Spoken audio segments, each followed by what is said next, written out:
मैं एडवोकेट सुमित कुमार झा आप सभी का अपने यूट्यूब चैनल बुक अपने लॉ में एक बार फिर से स्वागत करता हूं। जैसा कि आप सब जानते हैं कि मेरा चैनल लॉ से रिलेटेड है, इस पर हम कानूनी जानकारी देते हैं, लीगल प्रोविजन को डिस्कस करते हैं,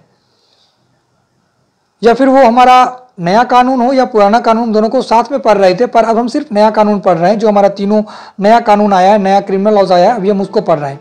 उसमें भी उस सेक्शन पर ज़्यादा फोकस कर रहे हैं जो या तो पूर्णतः नया है या फिर उसमें बहुत बड़ा बदलाव हुआ है। ठीक है, तो उस सेक्शंस को अभी हम पढ़ रहे हैं। तो आज का हमारा टॉपिक होने वाला है सेक्शन 176 प्रोसीजर फॉर इन्वेस्टिगेशन। ये पहले सेक्शन 157 सीआरपीसी में था। इसमें बदलाव हुआ है ये कि उसमें पहले सिर्फ 2 सब क्लॉज था, 1 और 2, पर अब इसमें 3 है, यानी 1, 2, 3। जो तीसरा है वो पूरा नया है और बहुत बड़ा भी है। ठीक है, बहुत बड़ा बदलाव है, उसको हम जानेंगे। लेकिन हम पूरा ही 176 जान लेते क्योंकि ये बहुत इंपॉर्टेंट सेक्शन रहा है हमेशा से। ठीक है, ये हर एक व्यक्ति को जानना चाहिए क्योंकि क्या प्रोसीजर है ये हमको जानना चाहिए। ठीक है, तो तीसरे को हम जो बदलाव हुआ है, जो नया है, उसको हम बाद में पढ़ेंगे। 1, 2, 3। तो पहले 1 से स्टार्ट करते हैं, एकदम सिंपल वे में। 5 मिनट का वीडियो होगा, समाप्त हो जाएगा। ठीक है, जब इसको पढ़ेंगे तो ये बहुत लंबा है, हम एकदम शॉर्टकट में आपको बताते हैं। सेक्शन 176 कहता है कि अगर पुलिस ऑफिसर को कोई भी इंफॉर्मेशन मिलता है या खुद से या कोई देता है, ठीक है, कैसे अपराध का, ऐसे अपराध का जिसमें वो इंपावर्ड है इन्वेस्टिगेशन करने के लिए 175 के तहत, यानी 175 सेक्शन बीएनएसएस। तो कैसा ऑफेंस? कॉग्निजेबल ऑफेंस का इंफॉर्मेशन या तो उनको खुद प्राप्त होता है या कोई देता है। तो वो क्या करेंगे, एफआईआर लिखेंगे, रिपोर्ट तैयार करेंगे और उसको मजिस्ट्रेट के पास भेज देंगे। मजिस्ट्रेट कैसा? जो कॉग्निजेंस ले सकता है उस ऑफेंस का, वैसे मजिस्ट्रेट यानी कंपिटेंट मजिस्ट्रेट के पास भेज देंगे और फर्दर इन्वेस्टिगेशन स्टार्ट करेंगे। और इन्वेस्टिगेशन स्टार्ट जब करेंगे तो उनके पास ये पावर होगा कि वो अपने सब ऑर्डिनेट को भी इन्वेस्टिगेशन करने के लिए भेज सकते हैं। कहाँ? स्पॉट पर, किसी को अरेस्ट करने के लिए, कोई मटेरियल सीज करने के लिए, कोई डिस्कवरी के लिए। ठीक है, अब यहाँ पर सब ऑर्डिनेट ऑफिसर का मतलब ये नहीं है कि किसी को भी भेज देंगे। ठीक है, जो पुलिस ऑफिसर हैं, जो पुलिस स्टेशन के इंचार्ज हैं, वो किसी को सब ऑर्डिनेट बना करके इन्वेस्टिगेशन नहीं करा सकते। ठीक है, उसका भी अपना एक दायरा है, वो स्टेट गवर्नमेंट जो है वो नोटिफाइड करके रखती है कि इससे नीचे वाला जो व्यक्ति है वो इन्वेस्टिगेशन नहीं कर सकता। ठीक है, तो जो उस नोटिफिकेशन के तहत कैपेबल है, बस उसी तरीके के सब ऑर्डिनेट ऑफिसर को वो डिप्यूट कर सकते हैं इन्वेस्टिगेशन करने के लिए। हो गया क्लॉज 1। इसका प्रोवाइडेड दैट पर जब आइएगा तो प्रोवाइडेड में कहता है कि अगर पुलिस को लगता है कि वो सीरियस ऑफेंस नहीं है, यानी कि ऑफिसर इंचार्ज को, जो पुलिस स्टेशन के इंचार्ज हैं, उनको बेसिकली एसएचओ कह सकते हैं, उनको लगता है कि ऑफेंस जो है वो सीरियस नेचर का नहीं है। ठीक है, जिस भी व्यक्ति के अगेंस्ट में ये हुआ है तो ये ऑफेंस जो है वो बहुत सीरियस नेचर का नहीं है, तो वो खुद भी स्पॉट पे नहीं जाएंगे और ना किसी को डिप्यूट करेंगे, ये उनके अधिकार क्षेत्र में आता है। ठीक है, मतलब इन्वेस्टिगेशन को वो स्पॉट पर जाकर के नहीं करेंगे। और बी कहता है कि वो रिपोर्ट बना देंगे कि ऑफेंस सीरियस नहीं था, यानी कि नॉन कॉग्निजेबल था। ठीक है, कॉग्निजेबल ऑफेंस का जो क्राइटेरिया है वो फुलफिल नहीं हुआ, यानी नॉन कॉग्निजेबल का उन्होंने रिपोर्ट तैयार कर लिया। ठीक है, अब देखिए नॉन कॉग्निजेबल का रिपोर्ट तैयार कर लिया, इसको हम अभी आपको बता देते हैं, ये आगे लिखा गया है, लेकिन यहाँ पर जानेंगे तो जल्दी फिट हो जाएगा आपके दिमाग में। अब ये जो नॉन कॉग्निजेबल वाली बात कही गई है, ये तुरंत भेजना पड़ेगा, या क्यों इन्वेस्टिगेशन नहीं किया, क्यों स्पॉट पर जाकर के, क्यों ये सीरियस नेचर का नहीं था, ये तुरंत मजिस्ट्रेट को भेजना पड़ेगा। तुरंत मतलब फॉरनाइट, यानी कि 7 से लेकर के 14-15 दिन के आसपास भेजना पड़ेगा आपको किसको? कंपिटेंट मजिस्ट्रेट के पास। ठीक है, रिपोर्ट भेजना पड़ेगा कि ये सीरियस नेचर का ऑफेंस नहीं था। ठीक है, इसीलिए इन्वेस्टिगेशन नहीं किया गया, रोक दिया गया, ये आप मजिस्ट्रेट को भेज देंगे। ठीक है, और यही बात, अच्छा इससे पहले हम आपको एक और प्रोवाइडेड दैट बता देते हैं, वो भी लिखा गया है।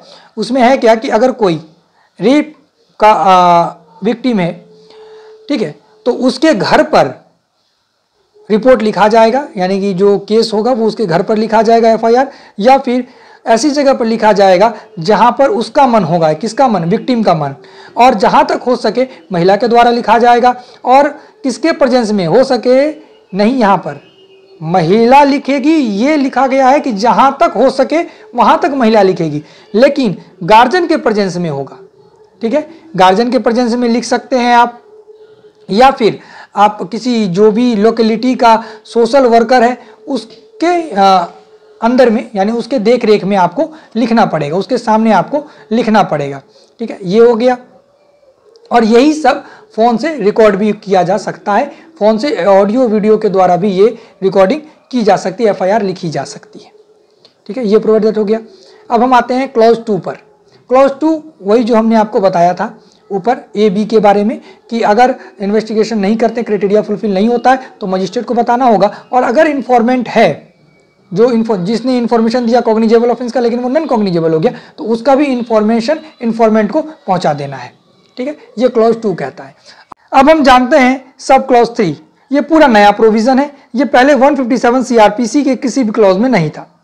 ठीक है, तो ये जो सब क्लॉज 3 है 176 का, ये नया है, इसको अब हम आपको बताते हैं। ठीक है, इससे पहले जो हमने आपको बताया वो 2 कॉपी था। ठीक है, और अब जो हम आपको बताने जा रहे हैं ये नया था। यही जो टॉपिक था, यही हमारा आज का मेन था, यही उद्देश्य था इसको बताना।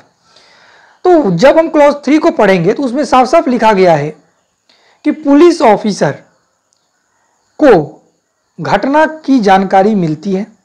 ठीक है, घटना की जानकारी मिली, कैसी घटना? ऐसी घटना जिसकी सजा 7 साल या 7 साल से अधिक की होगी, कोई ऐसा अपराध, कोई ऐसा ऑफेंस। उस ऑफेंस में वो क्या करेंगे, फॉरेंसिक टीम को बुलाएंगे। किस बात के लिए बुलाएंगे? तो जांच करने के लिए, फॉरेंसिक एविडेंस को कलेक्ट करने के लिए, जमा करने के लिए। और उसमें एक खास बात और है कि ये जितना भी प्रोसीजर वो अपनाएंगे, जो ये एविडेंस मिला फॉरेंसिक, ये ब्लड सैंपल मिला, ये सब रिकॉर्डिंग किया जाएगा, वीडियोग्राफ किया जाएगा, इन सब की वीडियोग्राफी होगी और मोबाइल फोन को ज्यादा प्रेफर किया जाएगा, ऐसा इसमें लिखा गया है। पर ये लागू कब से होगा? ये लागू तब से होगा, यानी कि 1 जुलाई 2024 से मान के चलिए ये लागू है, तो इसके लिए स्टेट गवर्नमेंट को 5 साल का समय दिया गया है। ठीक है, कि 5 साल के अंदर अंदर स्टेट गवर्नमेंट इसको मैंडेटरी करेगी, इसको लागू करेगी। ठीक है, जब भी पुलिस ऑफिसर के पास स्टेट गवर्नमेंट ये नोटिफिकेशन दे दे, 5 साल के, देखिए देना 5 साल के अंदर ही है। ठीक है, 5 साल से ज्यादा नहीं, 5 साल के अंदर ही नोटिफिकेशन देना है कि अब से अगर आप ऐसी घटना की जांच करते हैं, ऐसी घटना आपके सामने आती है जिसकी 7 साल या 7 साल से अधिक की सजा है, उस समय में आपको फॉरेंसिक टीम को बुलाना है। ठीक है, उसी के नीचे लिख दिए हैं प्रोवाइडेड दैट। प्रोवाइडेड में लिखे हैं कि जब तक आपके पास खुद के स्टेट में ये डेवलप नहीं हो जाता है फॉरेंसिक लैब, फॉरेंसिक टीम की सुविधा आपके पास नहीं है, तब तक आप जिसके पास है, पड़ोसी के पास है, तो आप पड़ोसी से लीजिए। ठीक है, आप पड़ोसी से लेंगे, ये प्रावधान दिया गया है। आई होप कि ये वीडियो आपको पसंद आ गया होगा। अब मिलते हैं किसी नेक्स्ट वीडियो में किसी इंपॉर्टेंट टॉपिक के साथ। हम सब जानते हैं कि हम उस पर ज़्यादा फोकस कर रहे हैं अभी, जो जनरल यूज़ में है, नया है, एकदम नया आया हुआ है, जो पहले नहीं था, हमारे पुराने कानून में नहीं था, या फिर था भी तो उसमें बदलाव हुआ है। पहले हम उसको खत्म करेंगे, खत्म हमको पूरा करना है। ठीक है, पूरा लॉ ही खत्म करेंगे हम। ठीक है, मिलते हैं किसी नेक्स्ट वीडियो में,